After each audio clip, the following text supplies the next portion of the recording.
हम बने तुम बने, हम बने तुम बने।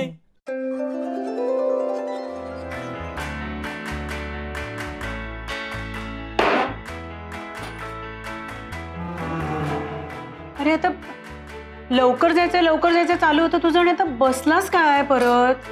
मला खूप कंटाळा आलाय ऑफिसला जायचं।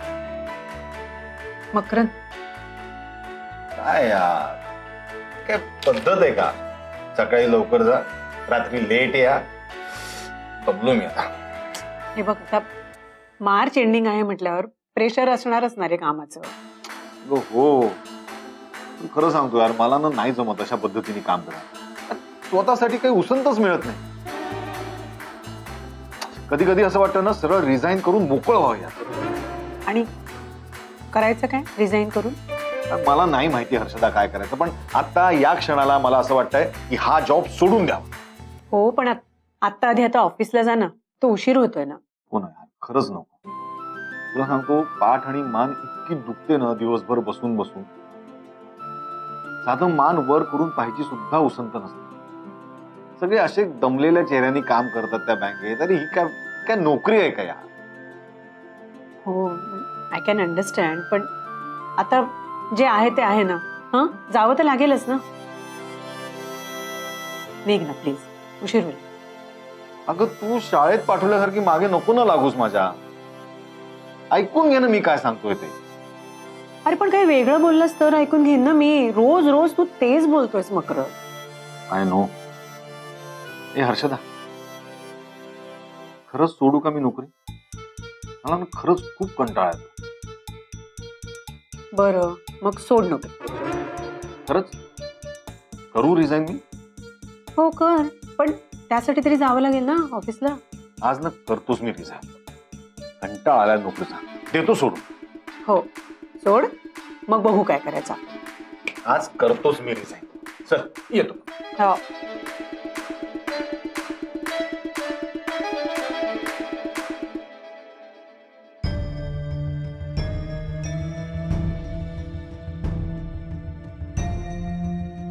मकरंद नोकरी सोडतोय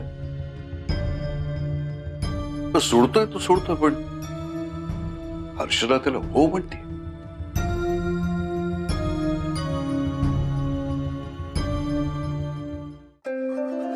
तू त्याला रिझाईन करायला हो कसं काय म्हणू शकतेस? अहो अप्पा, मी म्हंटल म्हणून तो लगेच काही रिझाईन करणार आहे का? पण त्याला तसं करायचंय म्हणून तो तुला विचारतो ना। अप्पा तो तसं दर मार्च एंडिंगला म्हणतो, पण तो नाही नोकरी सोडणार। पण तो स्वतः म्हणाला ना तसं। हो अप्पा, पण गेले 2 आठवडे ना सलग तो जागून काम करतोय ना, म्हणून कंटाळलाय आणि कंटाळून तो तसं म्हणतोय। तो नोकरी नाही सोडणार अप्पा। मला एक गोष्ट कळत नाही, एवढं सेटल झाल्यावरती नोकरी सोडायचा विचार त्याच्या डोक्यामध्ये येतोच कसा? अहो आपला मकरंद कसा आहे तुम्हाला माहिती आहे ना। त्याचं मन आकडेमोडीपेक्षा न कविता करण्यात, माणसांशी गप्पा टाकण्यात जास्त रमतं। मग काय नोकरी सोडून पूर्ण वेळ तो मित्रांबरोबर गप्पा टाकत बसणार आहे का? अप्पा मित्रांबरोबर गप्पा टाकायला वेळ मिळावा म्हणून नाही त्याला नोकरी सोडायची। त्याला ना त्याच्यासाठी असा स्वतःसाठी असा वेळच मिळत नाही ना, म्हणून त्याची चिडचिड होते फक्त। म्हणून त्याला असं वाटून जातं कधी कधी। अगं हो, पण तसं वाटता वाटता तुला होकार मनावर येऊन त्यांनी खरंच नोकरी सोडली तर?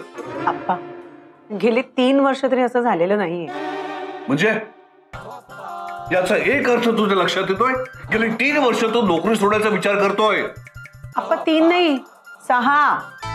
काय? अगं अप्पा अप्पा मी सुद्धा ना सुरुवातीला 3 वर्ष तुमच्यासारखंच पॅनिक व्हायचे, पण आता मी कंटाळून हो म्हणायला लागले त्याला। तू कंटाळून हो म्हणालीस त्याला? हो अप्पा, कारण हे असं नोकरी सोडायचं भूत आहे ना, ते त्याच्या डोक्यामध्ये फक्त मार्च एंडिंगला येतं। इतर वेळी त्याच्या मनात हा विचार शिवतही नाही, कारण इतर वेळी त्याला वेळेत घरी येऊन मस्त बाल्कनीमध्ये उभं राहून गरमागरम चहा पिता येतो, मित्रांबरोबर कट्ट्यावर जाऊन गप्पा टाकता येतात। अप्पा हा मार्च एकदा संपू दे की कामाचा लोड आहे ना ते आपोआप कमी होईल, आणि कामाचं लोड कमी झालं ना की तो परत हसत खेळत अगदी आनंदात जॉबला जायला लागेल. पण तरीही मला काळजी वाटते. असं नको व्हायला की यांनी नोकरी सोडली आणि लोकांना वाटेल की बँकेमध्ये काहीतरी झालं म्हणून त्याला काढून टाकला. आणि तसं झालं समजा तर याला दुसरा जॉबही मिळणार नाही कुठे. घ्या, शुभ बोलणाऱ्या म्हटलं तर म्हणे मांडवाला आग लागली. सुधा, हर्षदा, तू नको काळजी करूच. तू जा तुझ्या ऑफिसला जा. हा, लाग कामाला. अप्पा, तुम्ही काळजी करू नका. मकरंद नोकरी सोडणार नाहीये. मी येऊ? येत.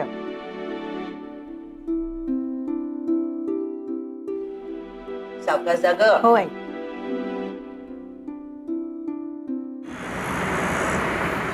अहो, हे बघा, या बाजूचा आधी घ्या. करतोय.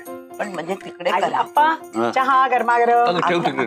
अगं आता कशाला, मकरंद बरोबर घेतला असता. आता येईल तो एवढ्यात. अहो आई, मकरंदला खूप उशीर होईल आज. त्याला यायचं तेव्हा येऊ दे. फक्त येताना तो नोकरी सोडून नाही आले म्हणजे मिळव. आलं तुमचं परत सुरू. अहो, नाही सोडणार तो नोकरी. अगं, पण एक लक्षात ठेवा, तो आल्या आल्या लगेच हा विषय त्याच्या समोर काढू नका. तुमच्या बोलण्याला कंटाळून तो नोकरी सोडेल. ते बघ. काय सारखं बोल. हॅलो. हॅलो, तू आलास पण. मला वाटलं उशीर होईल तुला. कसला उशीर? आता यापुढे नो उशीर. अप्पा, बघितलं, मार्च एंडिंगचं काम संपलं ना. एक जण कसा खुश झालाय अगदी. काम संपलं म्हणून नाही, काम सोडलं म्हणून. काय? हो, मी नोकरी सोडली. नोकरी सोडली? बघ, यांनी नोकरी सोडली. हर्ष, हो, हे बघा तुम्ही. अप्पा, आपण तू नोकरी सोडलीस? हो. पाहिलंस, यांनी नोकरी हर्षदा यांनी नोकरी सोडली आहे. अप्पा अप्पा शांत व्हा. तो गंमत करतो आपली. हाय. गंमत नाही करत आहे, मी खरंच नोकरी सोडली आहे. ओ दादा, तुम्ही कशाला उगाच गंमत करताय? हा, मल्हारने गमती गमतीत लॉस हा शब्द उच्चारला तरी आप्पांचं बीपी वाढतं. तुम्ही गमतीत नोकरी सोडली म्हणालात आणि आप्पांनी टेन्शन घेतलं तर. ए हो रे बाबा मकरंद, तू बाकी काही बोल, पण ही असली काय गंमत करू नको. बरं ठीक आहे, बास आता सगळं. तू पटकन फ्रेश हो, आपल्याला पुस्तकं घ्यायला जायचंय रेहासाठी. चल लवकर. हर्षदा थांब एक मिनिट.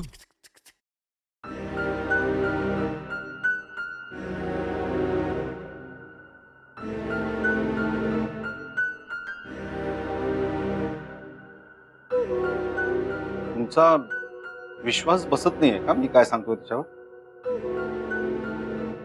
मी खरंच नोकरी सोडली आहे. हे बघ, रेझिग्नेशनचा मेल.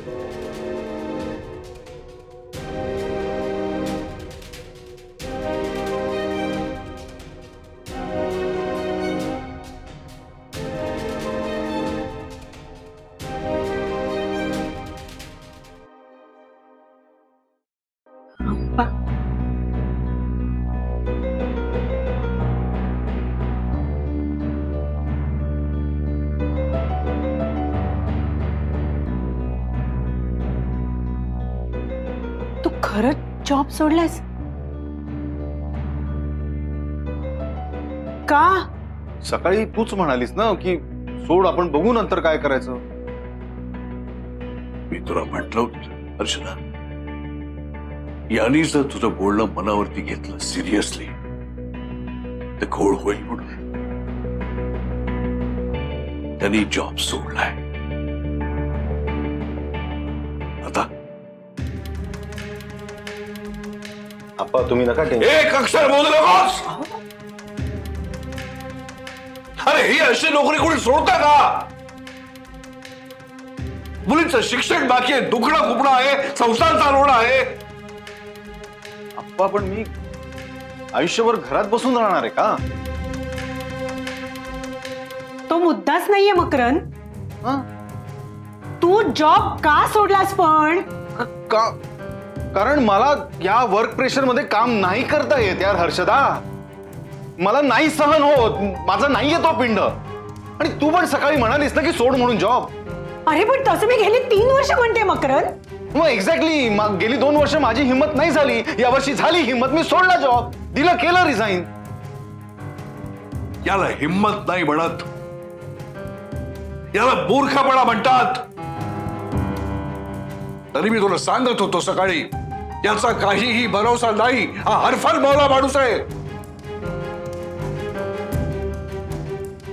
आलं मनात तर तिरीमिरीत रिझाईन करून टाकेल तो. अहो तुम्ही शांत व्हा, नाही असं काही होणार. शांत व्हा, तब्येत जपायला नको का? हे बघा, तुम्ही सगळ्यांना खूप रिॲक्ट होता. मला कुठलीही दुसरी छोटी मोठी नोकरी मिळेल, आणि नाही मिळाली तर वहिनी शांत हो जरा. तू तू कशी शांत हो तुलिका? हा, याला कळत कसं नाहीये मी काय म्हणते ते? अगं अरे ह्याचं शिक्षण व्हायचंय अजून, सगळं आपल्या 3 मुलांची लग्न व्हायचेत अजून, आणि हा असं बेजबाबदार माणसासारखा कसा वागू शकतो? मी काय बोलू आता आप्पा, काय बोलू? यार हर्षदा, असं काय करतेस? आपलं सकाळी बोलणं झालं होतं ना. चुकलं माझं, चुकलं. माती खाल्ली मी तुला हो म्हणून. हा, कर काय हवं ते कर तुला. याला काय अर्थ आहे यार, मला कळतच नाही. आई, मी तिला सकाळी स्पष्टपणे विचारलं होतं, तेव्हा ती म्हणाली की हो कर रिझाईन, बघू आपण नंतर काय करायचं ते. आता काय? अरे मकरन, पण आम्हाला एकदा तरी विचारायला हवं होतं. काय विचारायचं तुम्हाला? तुम्ही नाहीच म्हणाला असतात ना. पण तिथे दिवसभर ऑफिसमध्ये बसल्यानंतर पाठीचं आणि मानेचं माझ्या काय होतं ना, मला माहितीये, तुम्हाला नाही कळणार ते. आणि माझं नाहीये यार पिंड असं मरत मरत काम करण्याचा, मला नाही शक्य होणार. मला वाटला ब्रेक घ्यावा असा म्हणून मी घेतला ब्रेक. ब्रेक? कसला ब्रेक? संसार नोकरी म्हणजे काय मॅच आहे मध्ये ब्रेक घ्यायला?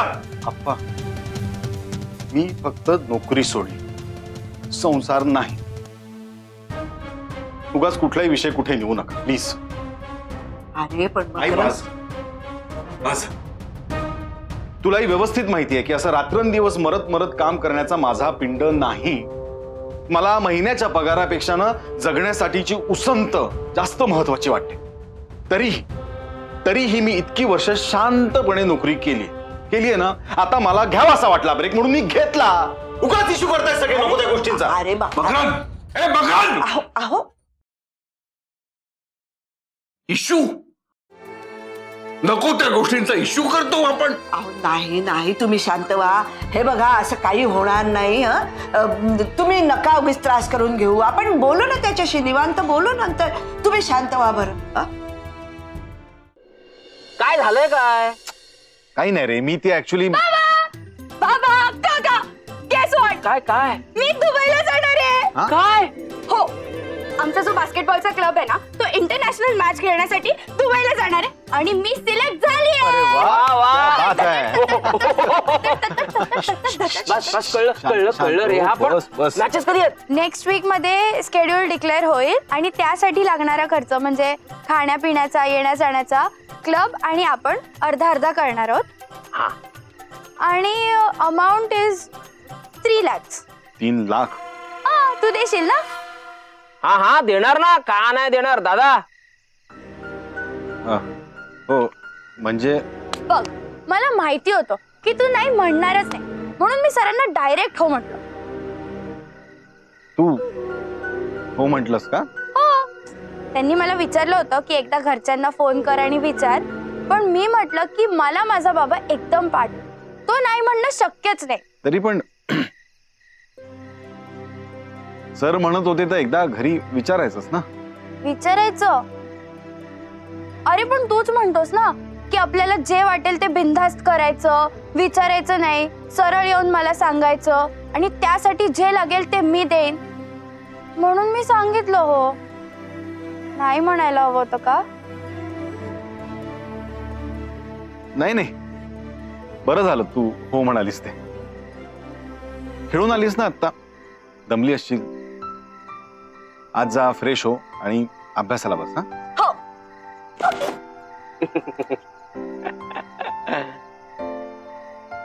कॉन्फिडन्स आहे ना रेहाचा तुझ्यावर.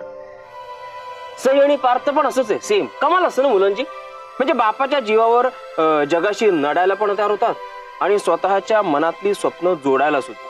आणि मुलांच्या ह्याच कॉन्फिडन्समुळे ना आपल्याला मेहनत करण्यासाठी डबल एनर्जी मिळत असते. मल्हार, तुला खरंच आप्पांनी माझी शाळा घ्यायला पाठवलं नाही? अरे दादा, काय कुठली शाळा, काय बोलतोस तू? मल्हार, मी आज नोकरी सोडली. काय? अरे का, कशासाठी? खरं तर सोडली आहे स्वतःला वेळ मिळावा म्हणून. पण रेहाचा माझ्यावरचा विश्वास पाहून असं वाटतंय की वेळ चुकली.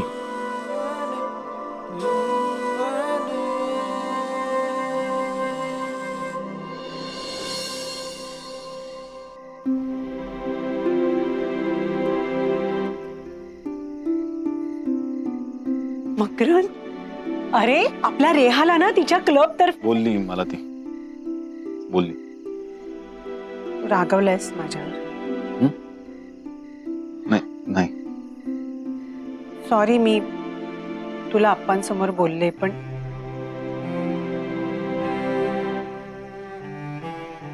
बरं आपण या विषयावर नको बोलूया. तू काही ठरवलंयस का पुढे काय करायचं ते?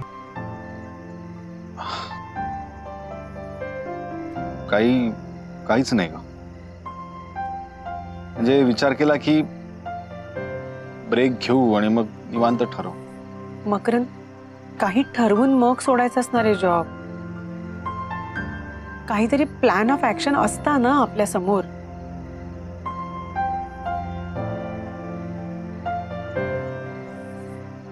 चुकलं माझं. बघ मकरन, मी तसं बोलत नाहीये तुला काही. नाही हर्षदा, खरंच मनापासून सांगतोय, खरंच चुकलो. म्हणजे मी असा तिरीमिरीत आज सगळा जॉब सोडून वगैरे आलो खरं, पण आता असं वाटतंय ना की असं करायला नको होतं. म्हणजे मला असं नेहमीच वाटत आलंय की जरा असं मोकळा स्ट्रेस फ्री आयुष्य जगावं. कविता कराव्या, सिनेमे बघावे, गप्पा टाकाव्या. म्हणजे हे सगळं काम करता करता तुला नेहमी म्हणतो बघ मी असं की मला असं 40 वर्ष खूप सतत काम करून करून मग नंतर 20 वर्ष आराम कर, असं नाही जगायचं मला. त्यापेक्षा 60 वर्ष सलग काम करता करता निवांत जगावं असं. आय होप प्रत्येकाला असंच वाटत असणार नाही हर्षदा? आणि आपल्या या रोजच्या जगण्याच्या धडपडीत जेव्हा कामांचं प्रेशर असं वाटतं तेव्हा ब्रेक घ्यावा असंही वाटत असणार ना. मलाही तसंच वाटलं ग, आणि मी घेतला ब्रेक. पण मगाशी जेव्हा रेहा म्हणाली ना की मला माझा बाबा पूर्ण पाठ आहे, तो कधीच नाही म्हणणार नाही, तेव्हा मला असं अचानक लक्षात आलं की किती स्वार्थीपणा करतोय. म्हणजे मला मोकळा वेळ मिळावा, मला निवांत जगता यावं म्हणून मी ब्रेक घेतला. पण मी त्यावेळी माझ्या डोक्यात हा विचार नाही आला की मी एक बाप पण आहे ना, आणि बापाला असं दमणं अलाउडच नाहीये, ब्रेक घेणं अलाउड नाहीये बापाला. मकरन, नाही हर्षदा, नाही, बापाला ब्रेक घेणं अलाउड नाहीये. कारण न दमता न थकता आपल्याला हवं ते आणून देणारा बाप असतो ना, म्हणूनच तर मुलं अशी मुक्तपणे स्वप्न बघू शकतात ना. त्याच्यावर विश्वास असतो, म्हणून त्या विश्वासाच्या भरोशावरच तर जगात अशी छान बागडत असते. उंच भरारी घेण्यासाठी पंख पसरवण्याची हिंमत असते त्यांच्यामध्ये, केवळ बापामुळे ना. बापाला दमून कसं चालेल हर्षदा? नाही, काही झालं तरी बापाला दमणं अलाउड नाही. मला समजलं आता. आपल्या रेहाला जे हवंय ना ते सगळं मी आणून दे. माझ्यातला मकरंद जरी दमला, बाप दमणार नाही, चालणारच नाही. दमून अजिबात चालणार नाही. शांत. मी झोपतो जरा आता. दिवसभर बसून बसून पाठ जरा लागू नाही माझी, थकल्यासारखं वाटतं. मी थकलो असलो तरी दमलो नाही हा हर्षदा. कितीही थकलो तरी माझ्यातला बाप दमणार नाहीये, कारण दमून चालणार नाही. जीतोड मेहनत करीन आणि आपल्या रेहाला काय हवं ना ते सगळं आणून दे. मी नाही दमणार आहे. I am sure. झोपतो मी जरा झोपतो. चल शांत.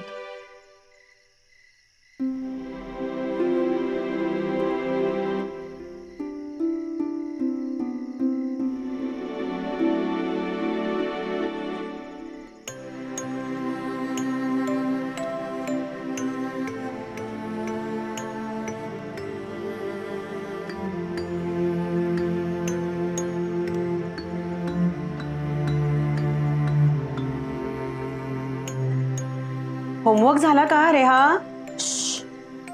बाबा झोपलाय. पण मग तू काय करतेस इथे बसून? पाठ चेपून देते बाबाची. बिचारा दमला असेल ना काम करून. आपला बाबा खूप दमतो ना.